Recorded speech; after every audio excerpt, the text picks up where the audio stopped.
Hello दोस्तों, निम्न notes में आपका स्वागत है। आज हम विज्ञान एनसीईआरटी क्लास 9 की थर्ड चैप्टर परमाणु एवं अणु के इम्पोर्टेंट टॉपिक को अच्छे से समझेंगे। तो चलिए इस चैप्टर के बारे में कुछ महत्वपूर्ण बातें जानते हैं। इस अध्याय में हम सबसे पहले द्रव्यमान संरक्षण का नियम और स्थिर अनुपात का नियम के बारे में पढ़ेंगे। उसके बाद हम डाल्टन का परमाणु सिद्धांत के बारे में जानेंगे। फिर हम देखेंगे कि परमाणु एवं परमाणु का आकार, परमाणु द्रव्यमान तथा अणु क्या है। अध्याय के अंत में हम आयन क्या है और आणविक द्रव्यमान के बारे में विस्तार से चर्चा करेंगे। इस चैप्टर का पहला टॉपिक है द्रव्यमान संरक्षण का नियम। तो चलिए हम लोग इसके बारे में जानते हैं। द्रव्यमान संरक्षण के नियम के अनुसार किसी भी रासायनिक अभिक्रिया में ना तो द्रव्यमान उत्पन्न किया जा सकता है और ना ही नष्ट किया जा सकता है, केवल पदार्थों का रूपांतरण होता है। अर्थात अभिक्रिया के पहले और बाद में कुल द्रव्यमान सदैव समान रहता है। इसलिए अभिकारकों का कुल द्रव्यमान बराबर उत्पादों का कुल द्रव्यमान। उदाहरण, कार्बन प्लस ऑक्सीजन बराबर कार्बन डाइऑक्साइड। यदि कार्बन बराबर 3 ग्राम और ऑक्सीजन बराबर 8 ग्राम, कुल द्रव्यमान बराबर 11 ग्राम है, तो बनने वाली कार्बन डाइऑक्साइड का द्रव्यमान 11 ग्राम ही होगा।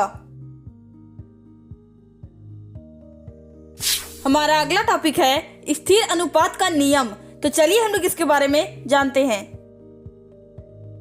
किसी भी रासायनिक यौगिक में उसके तत्वों के द्रव्यमान का अनुपात सदा निश्चित रहता है, चाहे वह यौगिक कहीं से भी प्राप्त किया जाए या किसी भी विधि से बनाया गया हो। इसे ही स्थिर अनुपात का नियम कहा जाता है। उदाहरण, जल चाहे नदी का हो, कुएं का हो या प्रयोगशाला से बनाया गया हो, वह हमेशा हाइड्रोजन और ऑक्सीजन से मिलकर बनता है। हाइड्रोजन का परमाणु द्रव्यमान बराबर 1, ऑक्सीजन का परमाणु द्रव्यमान बराबर 16। इनका द्रव्यमान अनुपात 2:16 यानी 1:8 होता है। यानी 1 भाग हाइड्रोजन प्लस 8 भाग ऑक्सीजन बराबर 9 भाग जल। हमारा अगला टॉपिक है डाल्टन का परमाणु सिद्धांत। तो चलिए हम लोग इसके बारे में जानते हैं। सन 1808 में अंग्रेज वैज्ञानिक जॉन डाल्टन ने परमाणु के बारे में एक सिद्धांत प्रस्तुत किया, जिसे डाल्टन का परमाणु सिद्धांत कहा जाता है। यह आधुनिक परमाणु सिद्धांत की शुरुआत माना जाता है। डाल्टन के परमाणु सिद्धांत के मुख्य बिंदु निम्नलिखित इस प्रकार से हैं। पहला, सभी पदार्थ अत्यंत छोटे कणों से बने होते हैं, जिन्हें परमाणु कहते हैं। डाल्टन के अनुसार परमाणु को और अधिक विभाजित नहीं किया जा सकता। दूसरा, परमाणु अविभाज्य और अविनाशी होते हैं, यानी उन्हें ना तो बनाया जा सकता है और ना ही नष्ट किया जा सकता है, जो कि द्रव्यमान संरक्षण के नियम पर आधारित है। तीसरा, एक ही तत्व के सभी परमाणु, उनका द्रव्यमान और रासायनिक गुण समान होते हैं। जैसे सोने के सभी परमाणु एक जैसे होते हैं। चौथा, अलग अलग तत्वों के परमाणुओं के द्रव्यमान और रासायनिक गुण भी अलग अलग होते हैं। पांचवा, अलग अलग तत्वों के परमाणु आपस में छोटे पूर्ण संख्या के अनुपात में मिलकर यौगिक बनाते हैं। जैसे जल में हाइड्रोजन और ऑक्सीजन का अनुपात 2:1।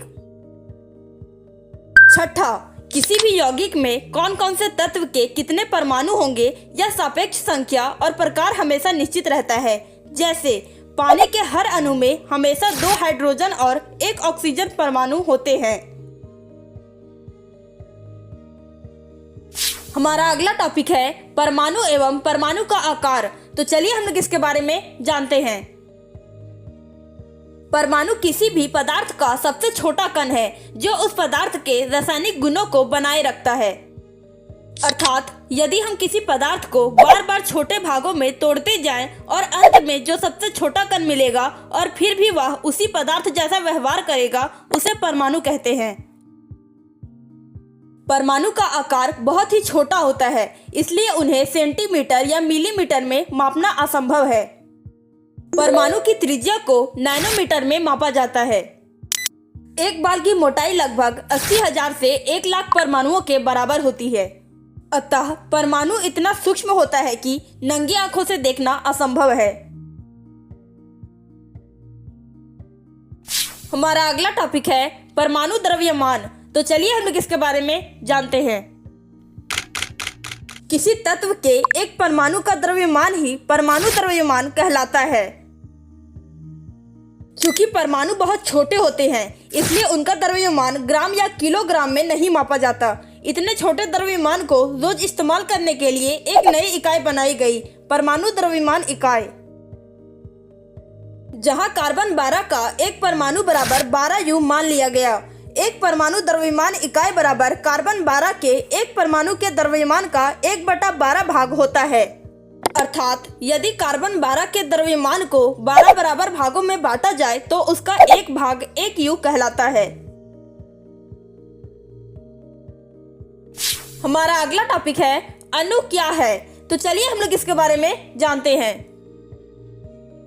जब दो या दो से अधिक परमाणु आपस में रासायनिक बंधन द्वारा जुड़ते हैं तो वे एक अणु बनाते हैं। परमाणु अकेले अक्सर स्थिर नहीं रह पाते, इसलिए वे आपस में जुड़कर अणु बना लेते हैं। उदाहरण, ऑक्सीजन गैस का एक अणु, इसमें 2 ऑक्सीजन के परमाणु होते हैं।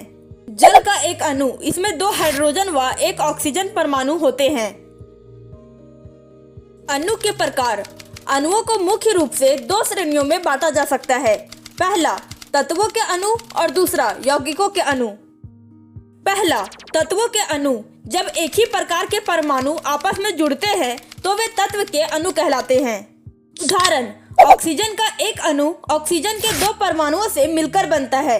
इसी तरह हाइड्रोजन का एक अणु हाइड्रोजन के 2 परमाणुओं से मिलकर बना है। दूसरा, यौगिकों के अणु। जब भिन्न भिन्न तत्वों के परमाणु एक निश्चित अनुपात में आपस में जुड़ते हैं तो वे यौगिक के अणु कहलाते हैं। उदाहरण, जल का एक अणु जिसमें हाइड्रोजन के 2 परमाणु और ऑक्सीजन का 1 परमाणु होता है। हमारा अगला टॉपिक है आयन क्या है। तो चलिए हम लोग इसके बारे में जानते हैं। जब कोई परमाणु या परमाणुओं का समूह अपने इलेक्ट्रॉन खो देता है या ग्रहण कर लेता है तो वह विद्युत आवेशित कण बन जाता है। ऐसे आवेशित कणों को आयन कहते हैं। आयन मुख्य रूप से 2 प्रकार के होते हैं, धन आयन और ऋण आयन। पहला, धन आयन। जब कोई परमाणु एक या एक से अधिक इलेक्ट्रॉन खो देता है तो उस पर धन आवेश आ जाता है, इसे धनायन कहते हैं। उदाहरण, सोडियम एवं मैग्नीशियम जैसे धातुओं में इलेक्ट्रॉन खोने की प्रवृत्ति होती है, इसलिए वे अक्सर धनायन बनाती है। दूसरा, ऋणायन। जब कोई परमाणु एक या एक से अधिक इलेक्ट्रॉन प्राप्त करता है तो उस पर ऋण आवेश आ जाता है, इसे ऋणायन कहते हैं।